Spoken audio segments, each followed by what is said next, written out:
Good morning children, welcome to online teaching. Today we will see the third chapter in your 10th class biological science textbook, that is transportation. That is the circulatory system, the most important life process that is carrying in our body. So you know that all the living organisms are made up of the cells. The cells, in order to live, it need food, water and oxygen. So where does these substances will be getting to the cell? So when we see the food you will be getting from the digestive system. Anyhow, in your first lesson, you learned that during the process of digestion, the complex material will be converted into simple. And the cells will be getting the water, either the metabolic water will be getting, or by drinking you will be getting the water. And in the same way, the oxygen will be getting to the cells by the process of respiration. Here, the lungs contains the oxygen, that oxygen will be sent to the cells. So, and along with that, in the cells, the oxidation of the food will be occurred. So that is, the food get oxidized in the cells and liberates the carbon dioxide. So, carbon dioxide will be liberated and the waste generated in the cells is in the form of urea, and the water vapor will be formed during the process of oxidation. Here, when we see in our body, we have an efficient system, that is a circulatory system, in order to send these substances to the cell, and the waste material that is formed in the cells also will be sent out through the transport system. So that's why we are calling the circulatory system as an important life process. So when we see in the lower group of the organisms like amoeba and hydra, in this, the transport system will be occurred. As the body is made up of only the single cell, by the simple process of diffusion and osmosis, the transport of substances will be occurred.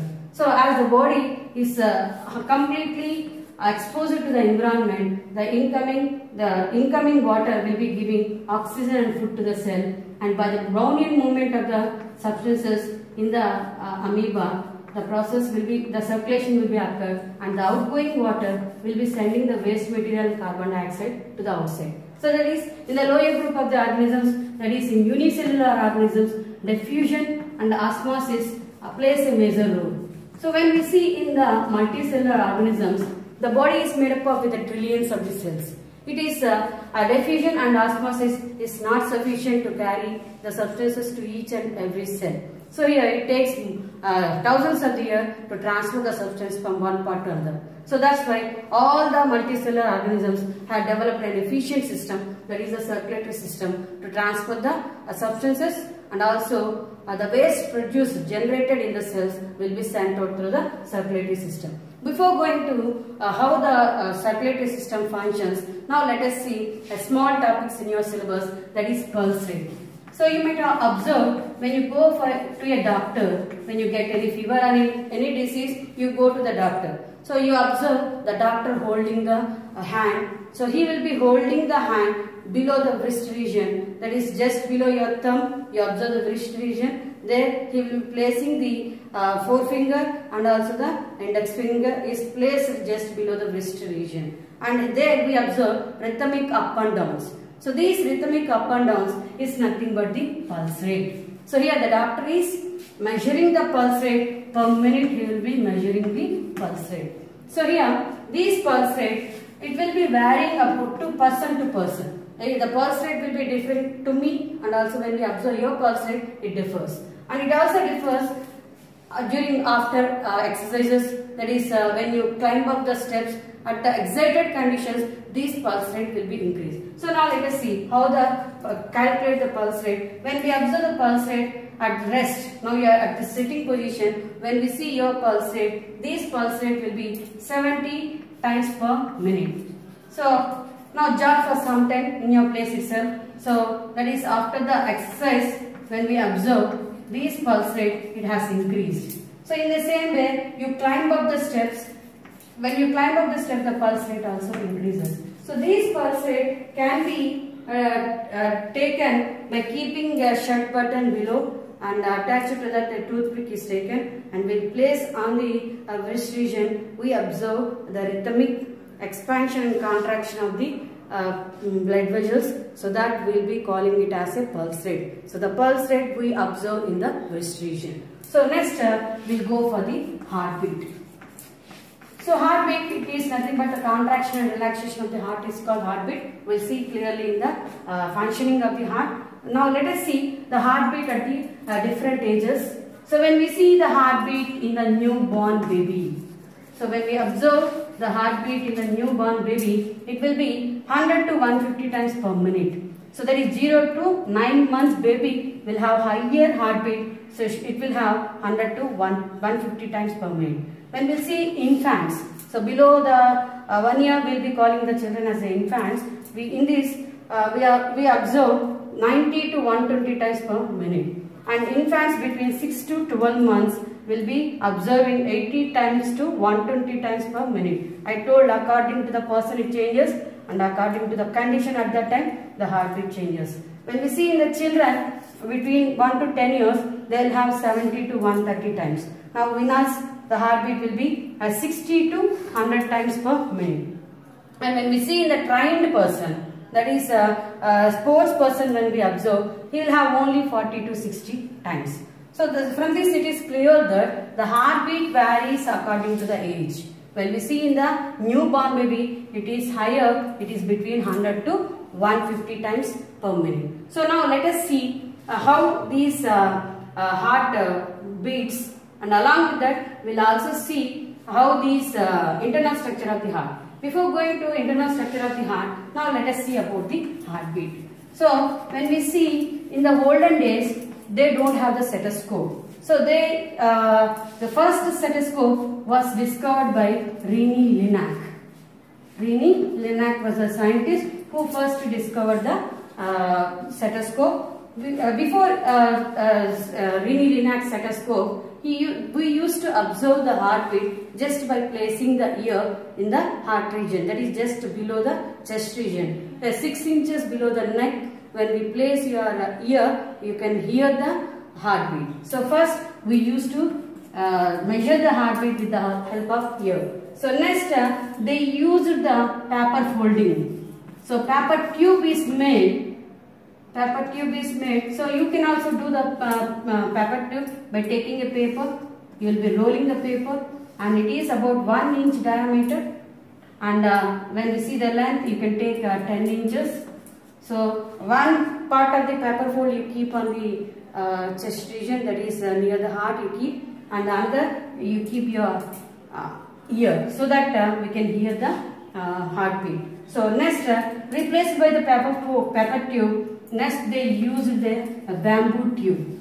So you know that the bamboo tube is hollow inside. So many days the doctors used the bamboo tube in order to measure the heartbeat. So then after the bamboo tube, the modification of bamboo tube is present day stethoscope. So that is René Laennec's bamboo tube is modified to modern stethoscope. So now you might have observed the doctor keeping the stethoscope, and he will be measuring the heartbeat. So now let us see the structure of the heart. So that is the heart, it is a most vital organ in our body. The heart, it is a vital organ in our body which keeps you alive. So it works continuously from birth to death. If it stops work, we have to stop our works. So now let us see how this heart will be working and where the heart it is present. So the heart, it is a pear-shaped structure. It is present on either side of the heart. We observe the 2 lungs. The pear-shaped heart is present in the chest cavity. So one on either side is protected by the lungs. And when we see the heart, it is a very delicate organ, just like lungs and brain. On all the sides, it is protected by the rib cage. Front, we have the rib bones, and the back by the vertebral column, and the ribs will be protecting this delicate organ heart. And it is the main important organ for pumping the blood to various parts of the body. And it is about the size of one's fist. So now let us take my size of the fist is this. We can expect the same size of heart in my body. So it is about the size of the heart. So now let us see about the internal structure of the heart. So in order to see the internal structure of the heart, we have to do a small lab activity. We will be doing a small lab activity. to see the internal structure of the heart. So before seeing the internal structure of the heart, when we open the rib cage, we can clearly see the heart. The external structure of the heart can be seen. So here we observe the auricles and we observe the ventricles and the blood vessels that is seeing like white thread-like structures. So they are called the coronary arteries and coronary vein. So now let us go for the lab activity, how to do the internal structure of the heart. So our main aim is to see the internal structure of the heart. So internally how the heart is present, so that will be seen in the internal structure of the heart. What are the requirements you need to do the internal structure? You need the dissection tray.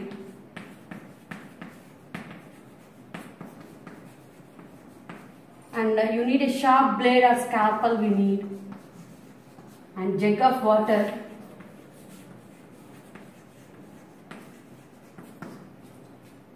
Jug of water is needed and you need the scissors. Now we'll start the experiment how to do the internal structure of the heart. So you have to place the heart on the dissection tray. So in such a way that the larger arch should be placed on the upwards. So now you take the sharp blade, longitudinally you cut the heart. So that is in the middle of the heart, we'll be cutting the heart and you will be getting you can clearly see the internal structure of the heart. Now let us see the internal structure of the heart in the diagram. So here, this is the internal structure of the heart. We have longitudinally cut the heart and we can observe clearly the internal parts of the heart. So here, the heart, it is surrounded by a special membrane called pericardial membrane. You know that the lungs are covered with the pleura. In the same way, the heart is surrounded by two layers. So that layers are called pericardial membranes. So we observe two layers in the heart, that is the outer pericardium and inner pericardium. So the heart, it is made up of with a special type of muscles that you have learnt in the 9th class. So they are made up of with cardiac muscle. One special character of the cardiac muscle, it works continuously from birth to death. No other muscle in our body is made up of like cardiac muscle. So the whole heart, it is made up of the cardiac muscle, and along with that, the heart is protected by the rib cage, and also the another important protection we observe in the heart, that is the pericardial membrane. The outer pericardial membrane and inner pericardial membrane protects the heart. And another important thing, between these pericardial membranes, outer pericardial membrane and inner pericardial membrane, it is filled with a fluid. So that fluid will be calling it as pericardial fluid. So these pericardium and pericardial fluid protects the heart from mechanical shocks, injuries. So the delicate internal organ heart is protected by pericardium and pericardial fluid will be protected the heart from the external shocks and injuries. So now let us go for the internal structure of the heart. So the upper chambers of the heart are called auricles and the lower chambers of the heart, it is called ventricles. So two deep grooves clearly indicating the heart, it is divided into right part of the heart and left part of the heart, dividing the heart into four chambers. So here, when we see clearly the internal part, so the upper chambers of the heart are called atrium, or we will be calling it as auricles. The upper chambers of the heart are called auricles.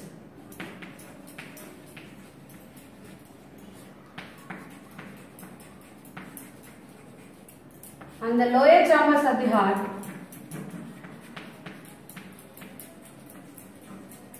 are called ventricles. So now when we observe, the upper chambers are called auricles and lower chambers are called ventricles. So here, right auricle, left auricle, right ventricle and left ventricle. And when we observe the septums between the auricles and ventricles. So that is between the two auricles we observe interauricular septum, and we observe septum between the ventricles, that is interventricular septum. And in the same way we observe the septate, septum between the auricles and ventricles, that is auriculoventricular septum. Auriculoventricular, between auricles and ventricles we observe the septum, that is interauriculoventricular septum. So now we have seen that heart, it has 4 chambers. Upper chambers are called auricles and lower chambers are called ventricles. And as the septum that is present between the auricles and ventricles will be clearly indicating the right part of the heart is different from the left part of the heart. Here now we will be seeing the blood will be flowing from upper chambers to lower chambers, from lower chambers to the different parts. So now let us see how this heart it is functioning. Before going to the functioning, now let us see what are the blood vessels connected to the heart. So we will be observing 6 blood vessels on the atrium.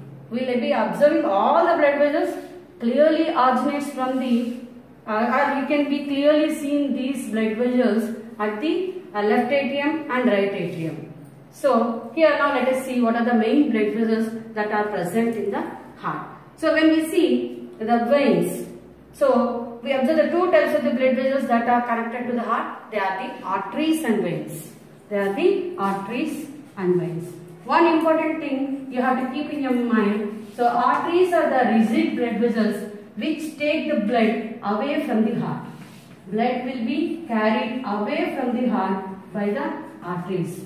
Veins bring the blood from the heart. Bring the blood to the heart. So that's why the walls of the arteries are thick. Whereas when we see the walls of the veins are thin. So because just the veins has to bring the blood from various parts to the heart, the arteries has to send the blood to various parts. So that's why the arteries walls are thick when compared to the veins. So now let us see what are the different types of arteries and veins are connected to the heart. So here when we observe first vein, superior vena cava. Superior vena cava, it brings the blood from head and neck.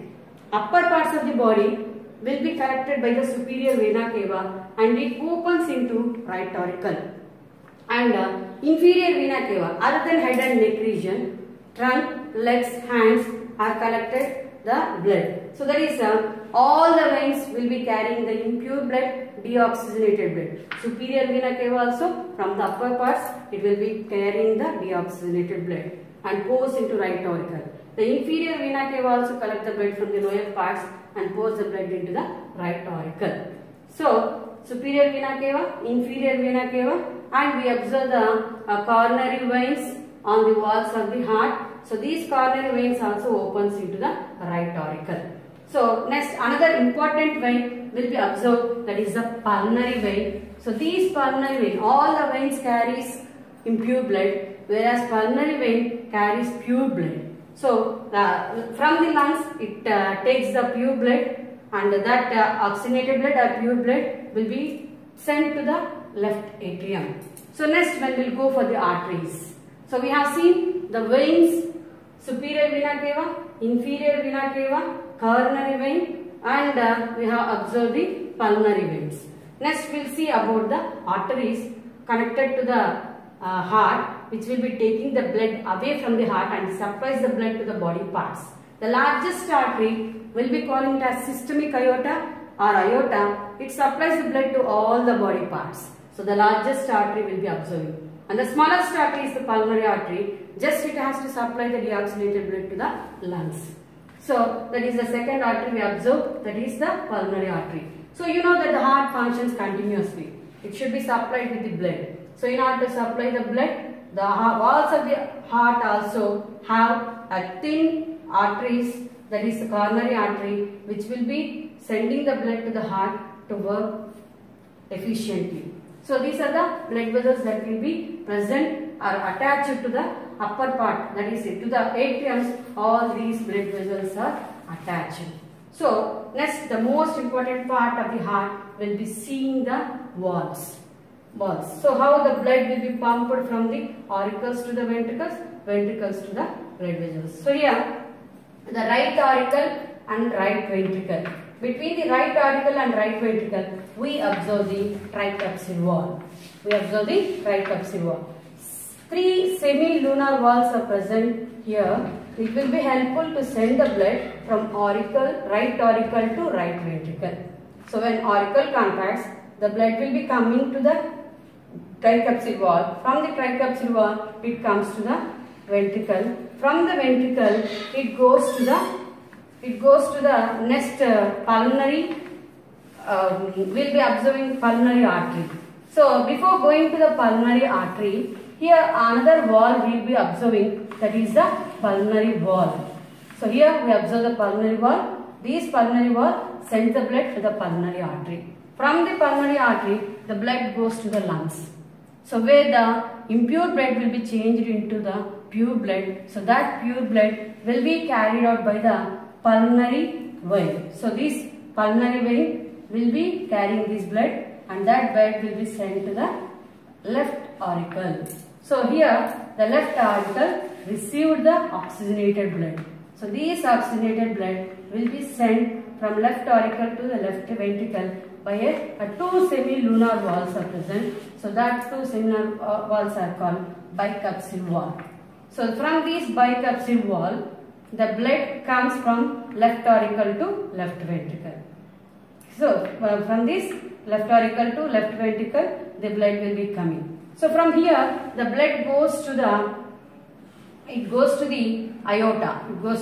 aorta. So that is the systemic aorta. The blood will be going. So that is from left auricle, it comes to left ventricle.